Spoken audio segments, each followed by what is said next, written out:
톨스토이, 인생론. 동물적 생존 환원으로 본 인생.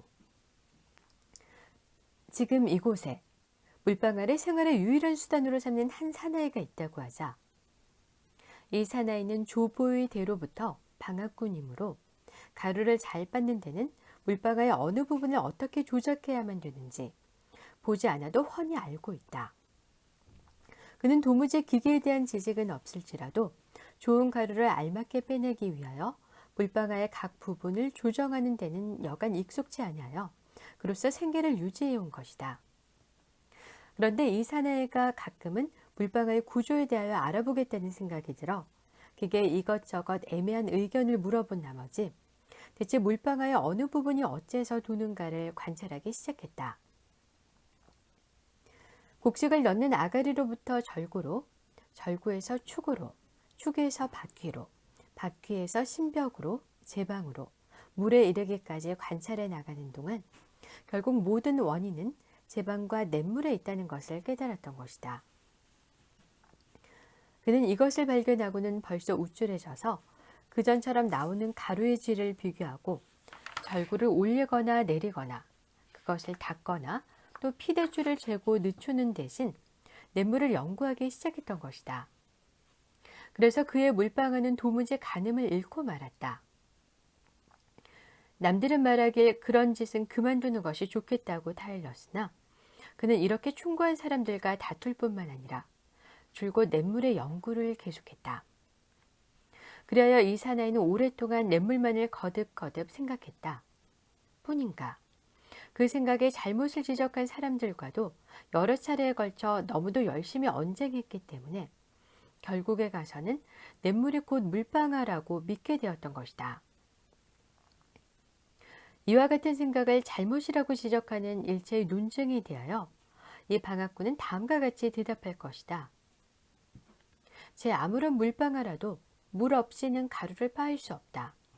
그러므로 물방아를 알려면 어떻게 물을 끓여야 되는가를 알아야 한다. 물의 움직이는 힘을, 물의 흐름을 알아야 한다. 그러니까 물방아를 아는 데는 냇물을 알지 않으면 안 된다. 논리로 보아 방앗꾼의 이 생각에 반대하기는 어렵다. 이와 같은 혼미를 깨우쳐 주는 데는 오직 한 가지 방법밖에 없다. 그것은 다름 아니라 온갖 사물을 생각할 경우에 가장 중요한 것은 생각하는 일 그 자체가 아니라 생각의 순서라는 것. 다시 말하면 먼저 무엇을 고찰하고 나중에 무엇을 생각할 것인가를 알지 못하면 아무리 생각을 짜내어도 사리의 실마리가 풀리지 않는다는 것을 그에게 가르쳐 줄 일이다.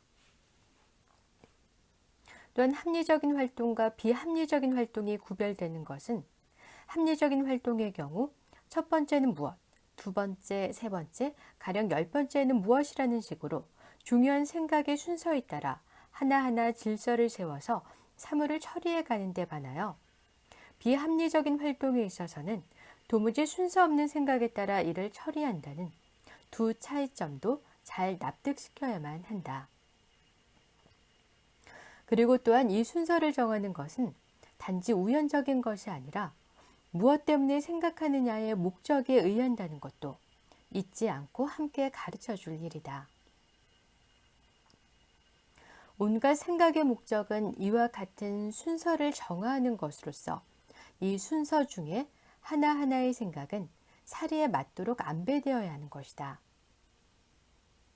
목적을 잊는 생각은 가령 제 아무리 논리적일지라도 어딘지 분별이 결여되어 있는 법이다.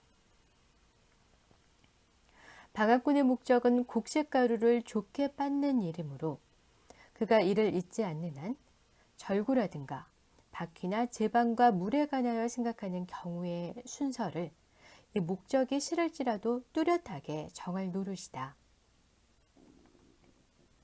기묘한 이 목적을 온통 잊고 있다면 방앗꾼의 생각이 아무리 아름답고 논리정연할지라도 결국 올바르다 할 수 없을 뿐 아니라 무엇보다도 우선 무익한 것이 되고 말 것이다. 예컨대 키이파 모키에비치의 생각과 같이 만일 코끼리가 새처럼 알 속에서 생겨난다면 코끼리의 알껍질 두께는 얼마나 될 것인가 하고 생각하는 따위와 조금도 다를 것이 없을 것이다. 나에게 묻는다면 인생에 관하여 논하는 현대의 학문도 또한 이와 다른 것이 없다. 인생이란 이 사나이가 연구하고자 한 물방아인 것이다. 물방아는 곡식가루를 잘 빻기 위하여 필요했다. 또 인생은 사람을 행복하게 하기 위하여 필요한 것이다. 가령 지극히 짧은 일순일지라도 사람은 벌 받기 전에 그 연구의 목적을 포기하기란 용납받지 못한다. 만일 그것을 버린다면 그 연구는 전혀 발붙일 곳을 잃게 되어 코끼리 알을 깨는데 어떤 화약이 필요할까 하고 생각한 키이파 모키에비치의 사고와 조금도 다를 바가 없을 것이다.